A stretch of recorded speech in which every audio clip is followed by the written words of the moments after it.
Qori sot nuk është parlament, është Muçi, por në mirëkuptim të plot. Ajo që më shqetëson, unë ndjek për vitesh politikën, kuptimin është që nga 2021-shi, si thua, debati orientohet atje ku s'duhet.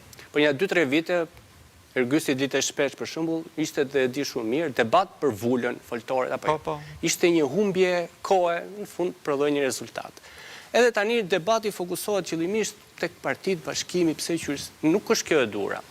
Kontraditat e vërteta në shoqëri nuk janë këto mes qoftë partive të vogla.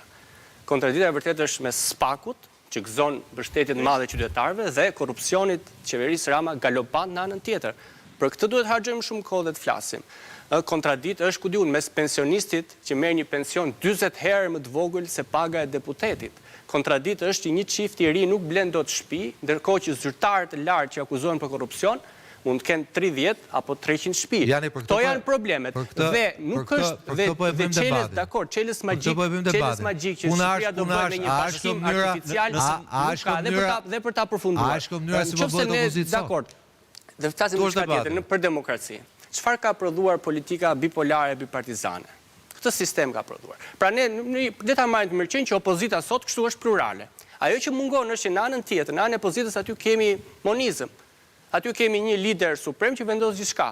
Dhe ne si lvizje bashk, që identifikohemi dhe si të marrim një ideologji, çfarë duhet bëjmë? Duhet bindim sa më shumë qytetarë që deri më dje kanë votuar Partinë Socialiste, ta braktisin atë parti. Dhe kjo është zgjidhja, se Edi Rama ka marrë 730.000 votave në Shqipëri dhe 100.000 në diasporë. Dhe jo gjithë këta, pavarësisht sistemi zgjedhor ka pandeshmëri, zgjedhjet nuk janë të lira, i pranojmë të gjitha defektet skandaloze dhe zgjedhjet pa drejta. Por një pjesë shumë e madhe e njerëzve kanë votuar me vullnet lirë Partinë Socialiste. Ne duhet të fitojmë besimin e atyre njerëzve që në këtë mënyrë nuk vazhdohet më.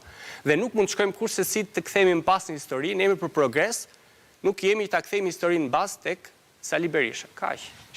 Jani, unë jam plotësisht dakord me këtë dhe biles ky është thelbi. Thelbi është tek SPAK-u dhe tek dënimi i korrupsionit.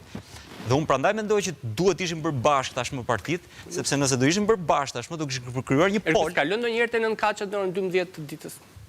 Është plot. Mua më duket si në Tokyo.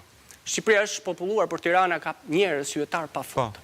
Si të bëjmë ne qoftë ata që kushdo, thrasim qytetarët. Duhet them këtë. Dhe nuk është asnjë gjë, pluraliteti nëse do kishte sot, nëse do kishte një pol të tretë, sot SPAK-u do kishte duart shumë më të lira për të vepruar, sepse nuk do mbahem